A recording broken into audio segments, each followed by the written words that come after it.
Okey, Assalamualaikum Kak Ida, apa khabar? Salam, sihat, Alhamdulillah. Terima kasih Kak Ida kerana sudilah join kita dalam Jom Cari Kia.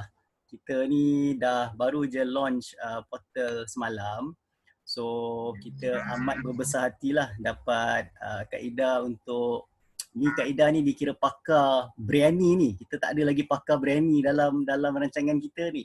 So maybe orang kat luar Alhamdulillah. sana, itulah orang kat luar sana nak tahu bukan sekadar pasal biryani dan juga pasal lebih kepada the pengusaha itself lah, which is Kak Ida. Maybe boleh start sikit Kak Ida ceritakan sedikit lah latar belakang, macam mana start, kenapa start, macam mana boleh masuk ke dalam bisnes biryani ni.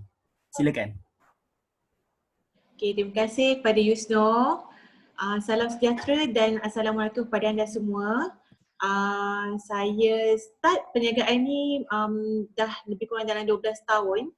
Which is macam mana saya start perniagaan ni sebab sampai satu tahap dulu saya bekerja dan sampai satu tahap saya dah letakkan target umur saya dalam 30-an saya nak start perniagaan sendiri. Dalam banyak-banyak menu kita buat try and error dan kita jumpa nasi biryani ni boleh kita ketengahkan lah sebab terlalu banyak sangat lah dekat luar jual nasi campur, western. Jadi saya rasa Johor memang terkenal pun dengan biryani. Tapi biryani ni memang daripada India lah, memang autentik daripada India. Kenapa ambil biryani daripada India ni ataupun Hyderabad kan? Kita ambil biryani daripada India ni sebab selalunya kalau Johor, kebanyakannya biryani kita tengok kebanyakan kepada taste more pada Melayu punya masakan. Contohnya macam dia punya masakan biryani dia manis. Jadi kita cuba untuk masuk kepada pasaran semua, maknanya Cina, India dan kita sendiri Melayu boleh makan. Dan kita telah improvisekan menu nasi biryani ni.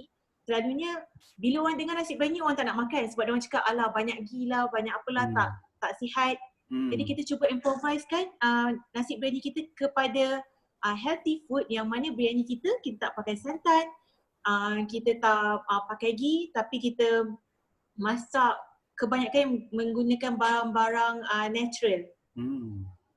Okey, menarik. So tadi Kak Ida cakap start buat bisnes sejak 2009 tapi yang buat biryani ni sejak bila? 2009 tu kita start. Oh dah start Oh.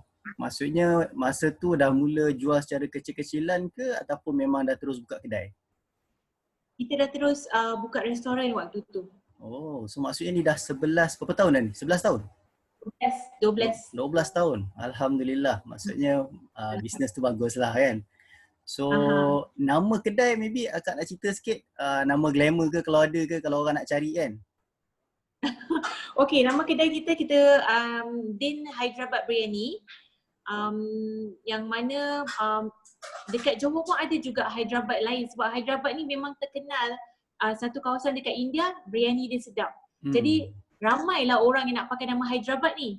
Jadi dekat Johor kita letak nama Din Hyderabad Biryani. Okey, kedai tu dekat mana Kak? Lokasinya? Lokasi kedai kita dalam kuartus TMB Kempas. TMB Kempas. So macam sekarang ni bila time-time PKP ni apa kekangannya ataupun tak ada kekangan sangat cumanya kena buat delivery lah kan? Yes, betul.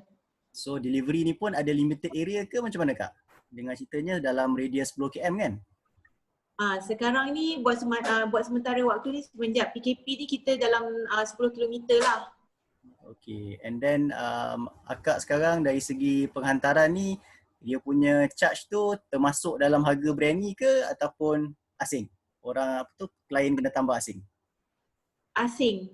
So far kita start charge delivery tu daripada RM7 hingga ke RM10. Tengok pada kawasan, tengok pada kejauhan kawasan. Okay. And then saya pun selalu juga nampak ada Hyderabad biryani yang lain dekat Malaysia ni. So apa yang membezakan ataupun specialty Hyderabad Kak Ida ni? Okay, setakat ni sebab tadi yang saya dah beritahu pada awal, biryani Hyderabad ni kita dah improvisekan jadi kepada healthy food. Maknanya jadi bermakna kita tak pakai santan, kita tak pakai ghee. Jadi daripada situ kita punya, of course lah kalau orang yang dah berkecimpung dalam perniagaan biryani dia tahu cara method masak biryani macam mana kan. Jadi untuk ni kita memang tak ada, kita macam contoh macam dalca 100% dal, kita tak ada santan, tak ada lain-lain lah. Okey, faham. Maknanya kalau biryani kambing sendiri, kalau minyak tu pun minyak daripada kambing, bukan kita tumis ke ghee ke, tak. So dalam PKP ni macam mana Kak? Bisnes makin okey ke? Sebab ada orang kata bila time-time apa ni orang tak boleh keluar ni lagi banyak order masuk. Betul ke ataupun lebih kurang sama ke? Macam mana bisnes? Okay, so far tengok hari jugalah. Kadang-kadang ada hari banyak, kadang-kadang ada hari berkurangan lah. Tapi kata tak ada terus, tak adalah. So far Alhamdulillah. Alhamdulillah. So ni dah nak masuk bulan puasa, dalam sehari lebih je ni kan kita nak puasa ni. So macam mana operasi dalam bulan Ramadan Kak? Cerita sikit. Okay, untuk bulan Ramadan ni sebabkan PKP ni semua kebanyakan customer kita sendiri pun cakap susah nak bergerak, nak apa kan. Jadi kita buat penghantaran through perkhidmatan ke rumah aplikasi Foodpanda dan juga self pick up. Self pick up pun boleh? Dia kena datang ke mana? Ke kedai lah, ke kedai? Datang ke kedai lah. Okay, and then dari segi masalah ke semasa PKP ni adakah macam bahan-bahan susah nak dapat ke, makin mahal ke ataupun tak ada perbezaan sangat? Sebenarnya untuk sebelum PKP lagi barang memang naik kan. Barang-barang bahan mentah, bahan basah semua memang naik sekarang ni. Jadi untuk kata PKP ni harga naik melambung tu tak adalah, sama je. So maksudnya harga biryani akak still sama lah? Ya, sama. Oh, bagus-bagus. Tak naik walaupun barang naik sikit.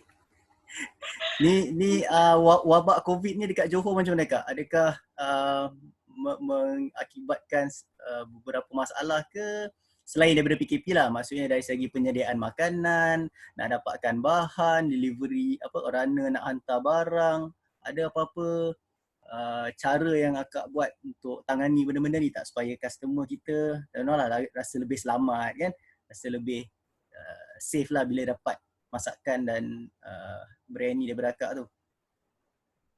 So far kita cuba macam penghantaran kita ke rumah-rumah tu, kita tunjukkanlah pada customer kita yang kita memang precaution lah benda-benda macam ni kan. Macam pakai face mask, sarung tangan, hand sanitizer, sentiasa adalah untuk semua runner-runner kita yang buat ni lah. Untuk yang macam untuk pengambilan barang mentah tu ada sukar sikit lah sebab kita macam, sebab waktu sekarang terhad daripada pukul 8 sampai pukul 1 tengah hari kan. Jadi kita agak bekerja jugalah untuk beli barang, untuk penyediaan pada hari yang berikutnya dan untuk penghantaran makanan kepada pelanggan-pelanggan. Okay, and then pelanggan-pelanggan kalau yang berminat dekat luar tu normally dia orang macam mana? Dia orang order daripada kakak directly ke, WhatsApp ke ataupun akak ada dekat join mana-mana e-bazaar ke, Foodpanda ke, Grab ke? So far dia akan through WhatsApp dan kita juga ada iklankan dekat e-bazaar lain dekat komuniti kawasan-kawasan yang terdekat lah. Dan dalam waktu yang sama kita juga ada boost dalam Facebook.